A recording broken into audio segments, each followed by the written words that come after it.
Assalamu alaikum students, and welcome to the new lecture on 18th and 19th century novel. In part 1 of this lecture, we discuss the preliminary and basic ideas so far as the introduction of Henry Fielding as a novelist was concerned. And in today's lecture, we will discuss different influences which Fielding had on him at that very time. So let's start our today's lecture. The first influence was of drama. Henry Fielding was greatly influenced by drama, reason being that he himself was initially a dramatist. Although he did not get brilliant success so far as the field of drama or the world of drama or theatrical world was concerned, so on stage he did not get the due fame. But it is remarkable that his characters were derived from the comedy of humors. Just because of having the dramatic background that he first ventured into the field of drama and he wanted to become dramatist so far as the time of Queen Elizabeth was concerned, and at that time drama was at its peak. So he wanted to become dramatist. So just because of that dramatic background, he created his characters from comedy of humor specifically. Although all sorts of comedies were going on at that very time, but he was not at all attracted to all sorts of comedies, but comedy of humor was his main concern. And in 18th century, which was the age of novel and which was the age of Fielding, and just because of creating best and masterpieces novels, Fielding was entitled as the father of English novel. So it is his dramatic experience that made him able to create dynamic major characters as well as vital minor characters. In Joseph Andrews and Tom Jones, you will read about all these qualities and you will be able to appreciate Fielding for creating best sort of major and minor characters which are equally important. And in his novels, he followed the conventional plots which were the main concern of the dramatist in the classics, as well as his dialogues are dramatic. Whenever the reader are going to read his novels, they find themselves as if they are going to watch the dramas which is being staged in front of them while sitting in the cinema. They are going to watch, or any other big screen. And the complete theatrical tradition is followed by Fielding, just because of his interest and attraction towards creating subtle piece of writing in his novels. Second influence was of continental novel.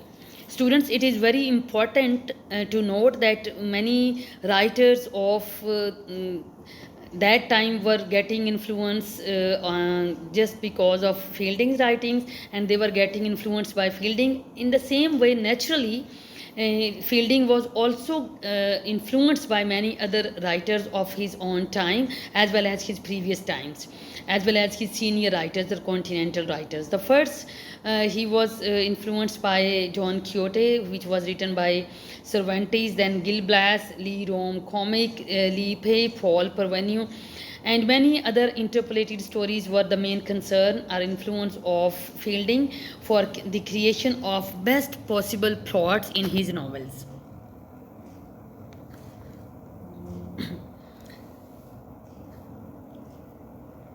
The third influence is of journalism. So before going towards this particular slide, I want to tell you that Fielding himself was a journalist, and English novel owes greatly to journalism, and he used to write different articles like Addison and Steele in different periodicals or in different newspapers of his time. And he was also very much impressed by the editorials written by different editors in the newspapers. So this extensive reading as well as the journalist background made him able to create a good panoramic style in his novels. And the aphoristic and narrative style of his novels is basically based on the informal tone of reading editorials written by many other people, and then he also created editorials himself. So these were the main things which made him able to create a different sort of critical ideas or critical vision due to the relation with journalism, and that critical vision is quite visible while reading his novels. A critic Kettle said about Fielding's writings that readers should survey life rather than experience it. Means, although the things are presented realistically, but with the help of journalistic discourse or journalistic idea, Fielding surveyed life in a very different way. So his novels are his stories are based on that particular survey, and he, with the help of his extensive knowledge about life, he wanted to make his readers able to survey life rather than experience it, because they must be able to think about life differently. So far as the style and content of his novels are concerned, it is stemmed from a sure and objective mind having the capacity to interpret experience, to derive rules from it, and to create incidents and characters which will embody those rules ambiguously. All those rules which were the main conventional part or traditional part of that very age, or for writing or creation of the stories, he tried to be objective so far as the writing capacity or his talent was concerned. Influence of classic epic. Being the author of 18th century, Fielding has great inspiration from the classics. That is why he called his novel as comic epic poem in prose, and he wrote novels of epic proportions. So first we try to understand what the classic epic was. Fielding's mock heroic intent gives him scope to treat trivial incidents in a grave manner. That, as I told you earlier, that Fielding's content was based on comedy of humors. So he wanted to treat people humorously, and he wanted to create a moral background, or he wanted to give some lessons about the bitter realities of life to for his readers, but in a very humorous way. Humorous content was created, but the idea as the style of writing that particular content, that was grave and serious. Awareness of tradition and formal discipline is one of the basic characteristics of classical epic. So, dignified epic style in mock heroic manner was adopted by Fielding, as classic epic was based on the life of some hero who was full of dignified characteristics which must be ideal for many other people. Cervantes once has written that imitation is the business, and how much the more perfect, that is so much the better what is written. What is written will be. Truth of life, nature in Fielding, or history forged for diversion, and realism was the main thing through which Fielding selected his characters for presenting in his novels. That was also one of the main idea which he got with the help of classic epic. What is comic epic poem in prose, and how it came into being? Novel was a disreputed genre till 1742, but when Fielding critically found that Homer, who is considered to be the father of epic, who wrote Markets as a comedy, then Iliad as a tragedy, that he created two different epics so far as comedy and tragedy was concerned. In the same way, Fielding found and said, if an epic can be tragic or comic, then it can be in prose or verse too. You got the idea? That if an epic can be tragic or comic, like Homer, who created comedy and tragedy as epic. That's why he was entitled as father of epic. So it can be, means epic can be written in prose form or it can be written in verse form. What are the important points of epic? Action must be comprehensive, large variety of characters, and a panorama of society must be presented in epic. complicated and intricate plot with a number of inset stories, episodes, and digressions closely related to central theme. And you will find this particular characteristic, these particular characteristics like action will be comprehensive so far as novels of Fielding are concerned. Large variety of characters are introduced and a panorama of society is highlighted by Fielding. Then his plots are not easy to understand. These are complicated and intricate with a number of different stories within the main story, with number of different episodes with the main episode, with different digressions which are not at all taking readers far away from the main story, but these digressions are also the part of main story, and these are the main source of connecting the reader with the main story. A serious epic is based on a national hero, and the poet doesn't invent central theme or his hero. Rather, he borrows theme and heroes from history or tradition. All traditional heroes or all the people who fought for the protection of the country, they are the main concern of so far as creation of epic is concerned. In the same way, supernatural and marvelous things can be used freely in serious epic.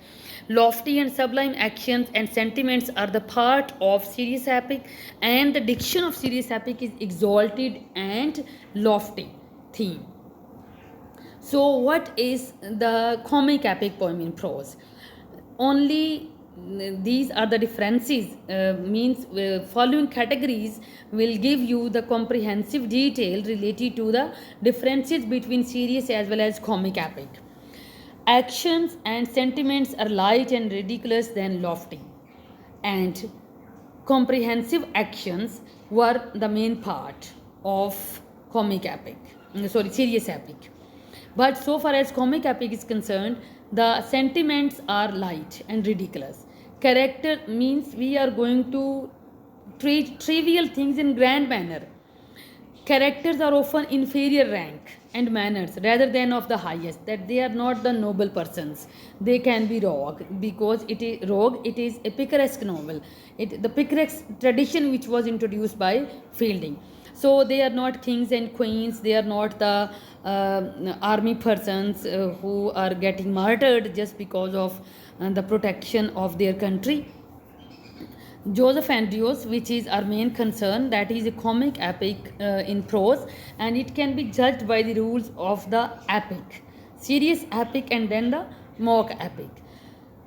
Followed old and honored narrative tradition of storytelling in Joseph Andrews, and there are lots of different subplots with the main plot, different digressions, different episodes. Verisimilitude and marvelous, that is truthfulness, that the new genre to novel was the basic gift of Fielding, that was truthfulness, that whatever is being presented, that must be presented in a truthful manner. Everything must be based on some truth. Characters and incidents must not be common or vulgar, although the characters and incidents must be of inferior rank, but they must not be common, they must not be vulgar. Vulgarity must not at all be the part of the world of novel so far as the idea or creation of Fielding's novel was concerned. So, what is the justification of the series of coincidence? Why Fielding is considered to be the inventor, considered to be the builder of coincidences? The surprising thing, all these coincidences are for the surprise, are for the suspense. For Fielding, it is a series of coincidences which meant to weave the whole narrative into a very neat, entertaining, formal structure. But such juxtapositions of persons and events don't violate verisimilitude so obviously as a supernatural inventions as in Homer or Virgil. So his coincidences are not like Homer or Virgil, which were based on some supernatural inventions. Fielding created a sort of verisimilitude which was not at all against the things which were earlier present in the novels, or we can say that he did not try to violate the traditional novel as Homer and Virgil did, just because of the creation of supernatural inventions. Formal realism and life of contemporary England was the common trait of Fielding's comic epic in prose or comic epic poem in prose. That he tried to highlight the contemporary England or the life of contemporary people in his time. And he also gave the life of common people in the realistic form. Events were improbable. There was a fight between Joseph Andrews and hounds to pursue Parson Adams. Joseph Andrews, who is the hero of Joseph Andrews' novel, and Parson Adams, a side hero as well as the friend. And you may find all these characters in detail when we will start this novel. And they are to attract our attention towards the events and handling of Fielding with these events, that these are the events which are going to have improbability of happening in them, that anything can be happen at any time. His plots are just written in a form or in a way that the reader is ready to face any sort of improbability of events or happening of any event. Joseph Andrews is a parody to epic as well as ambiguous attitude of his age, that it is written in comic epic poem in prose form, and it is a mock heroic, its style is mock heroic, and it is the parody of serious epic. Direct imitation of epic was in direct opposition to nature, so he allowed parodies of burlesque for the entertainment of classical reader. And we can say that his style is quite different from romance and burlesque. So what is burlesque? Burlesque is basically parody and caricature. And his comic epic poem in prose was also in the same way different from serious epic and comedy as well, that it was not the copy of epic, or it was not the copy of comedy, but his comic epic poem in prose was based on some ridiculousness. And ridiculous was again based on two different parts, vanity and hypocrisy.